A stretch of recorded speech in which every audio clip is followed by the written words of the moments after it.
এটা ছিল আমাদের পিসির বাড়িতে দ্বিতীয় দিন। আর দ্বিতীয় দিনে আমরা কিন্তু অনেক অনেক বেশি মজা করেছি, সেগুলো সবই এই ভিডিওতে শেয়ার করব। সকালবেলা ঘুম থেকে উঠে ব্রাশ না নিয়ে আমি কিন্তু ফোন নিয়ে পুকুর পাড়ে চলে আসছি। কেন বলো তো, না হলে এই যে দৃশ্যটা তোমরা দেখতে পাচ্ছ এটা কিন্তু মিস করে যেতে। এখানে দেখছো জামাইবাবু কিন্তু নিজ হাতে মাংস রেডি করছে। তারপরে সকালবেলা খাওয়া দাওয়ার পর আমরা কিন্তু দুই জায়গায় চলে আসছিলাম আর একটা পুকুর পাড়ে, এখানে রোদ্রে একটু বসেছিলাম। তো এরপর কিন্তু দুপুরবেলা রান্নার প্রস্তুতি নেওয়া হচ্ছে, তাই আমরা দুইজন কিন্তু একটু আলু পেঁয়াজ রসুনগুলো রেডি করে দিচ্ছিলাম। এদিকে কিন্তু মাংস মাছ সব কিছুই রেডি করা, এবার শুধু রান্না করার পালা। এখানে ছিল জামাইবাবুদের পুকুরের বড় গ্লাস কাপ মাছ, তারপরে ওই যে মাংস দেখলে, আর এই যে রান্না হচ্ছে আমার যা কিন্তু বেটে দিচ্ছে আর আমার ননদিনী কিন্তু রান্না করছে। তো জামাইবাবুদের বাড়িতে কিন্তু অনেক নারকেল গাছ, আর নারকেল গাছে অনেক অনেক নারকেল ধরেছে, তাই দেখে আমরা বললাম নারকেল খাবো না ডাব খাবো। তো এই যে আমার দেবর কিন্তু উঠে গেছে গাছে, আমাদের নারকেল পেড়ে দেওয়ার লোক হচ্ছিল না, তো ভাই বলল যে আমি উঠতে পারি, তো ভাই কিন্তু উঠলো গাছে আর ওই নারকেলটা পারছি, ওর জন্যই নারকেলটা মূলত খাওয়া হয়েছিল। পিসি বাড়িতে যেই কিন্তু আমার এই দেবরের সাথে পরিচয়, আরও অনেক ভাই দাদারা আছে, তো সবাই কিন্তু অনেক অনেক ভালো, আর সবার সাথে অনেক বেশি ভালো সময় কাটিয়েছি। তারপরে এই যে দেখো নারকেল পেড়ে দেওয়ার পরে এই যে জামাইবাবু কিন্তু কেটে দিচ্ছিল। আমরা প্রথমে ভেবেছিলাম ডাব হবে, কিন্তু না, ওগুলো ভিতরে নারকেল হয়ে গেছে। তো জামাইবাবু বললো এভাবেই কাটতে হবে।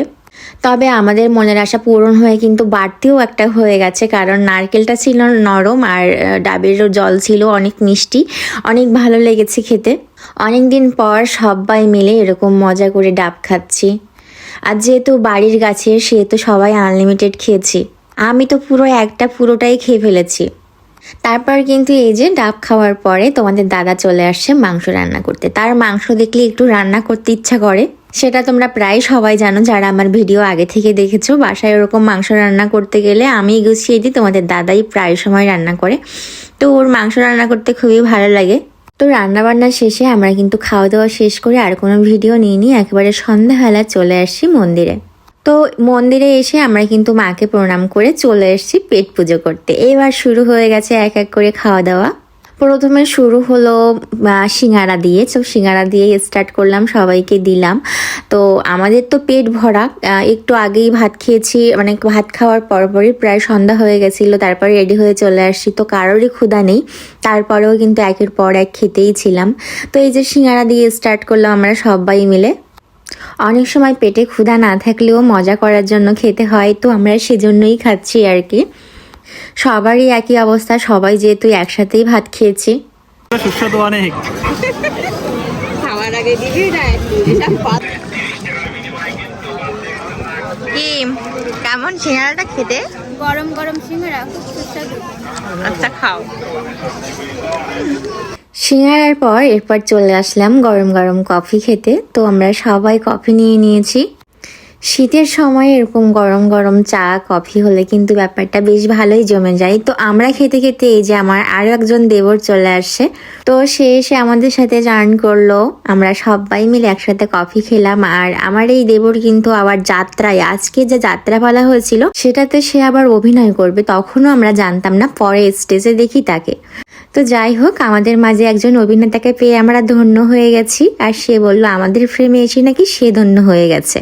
কফি খাওয়ার পরে আমরা কিন্তু চলে আসছিলাম মেলার ভিতরে, যেহেতু মেয়েদের স্টল বসে এখানে, তো মেয়েরা তো আসবেই, যতই যাই কিছু থাকুক না কেন, আর সব কিছু থাকলেও তাদের একটু কিছু না কিছু কিনতেই হয়। তো আমরা কিন্তু এখানে দেখতে চলে আসছি।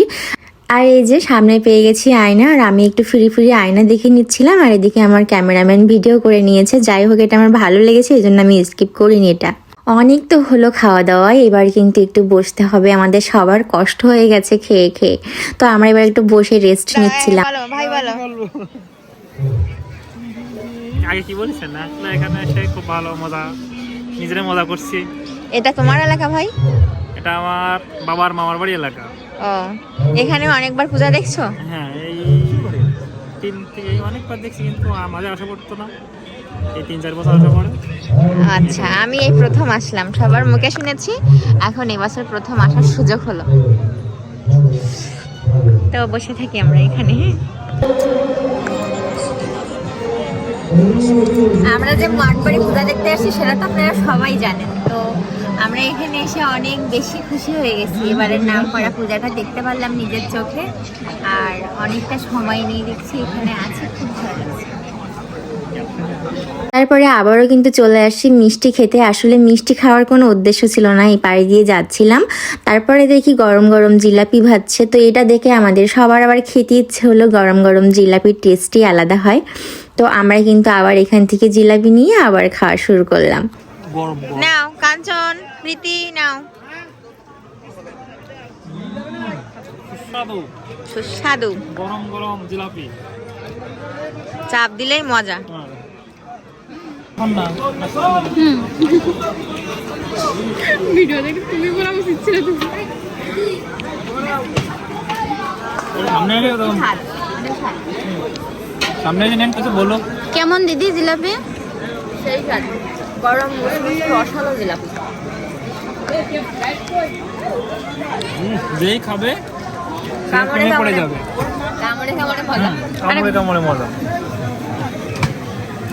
তারপর আবার ভাই নিয়ে আসলো স্পিড। আমরা সবাই মিলে পুকুর পাড়ে বসে বসে স্পিড খেলাম আর গল্প করছিলাম। একটু পরেই কিন্তু যাত্রা শুরু হয়ে যাবে, তো আমরা এরপরেই যাত্রা শুনতে যাব। এখানে বসে দেখো আমরা কেমন মজা করি তার একটা নমুনা দেখো। এই যে ভাই দেখো, সে কিন্তু স্পিড খেয়ে তার ভাবটা কেমন একটু কমেন্টে জানিয়ে যেও। সে ভাব দিচ্ছে ছ্যাঁকা খেয়ে ব্যাকা হয়ে গেছে, আর সে ড্রিঙ্ক করছে। যাই হোক, অনেক বেশি মজা করেছি আমরা সবাই মিলে। আর আমাদের এই ব্লগটা দেখে তোমাদের কেমন লেগেছে অবশ্যই কিন্তু কমেন্টে জানিও। যদিও ব্লগটা অনেক বেশি বড় হয়ে গেছে, তারপরেও আমি কিন্তু এর থেকে আর বেশি ছোট করতে পারলাম না, কারণ অনেক ভালো ভালো মুহূর্ত যেটা কিনা আমি রাখতে চেয়েছিলাম। তো ভালো থেকো সবাই, দেখা হচ্ছে নেক্সট দিন নেক্সট কোনো ভিডিওতে। সেই পর্যন্ত সবাইকে টাটা।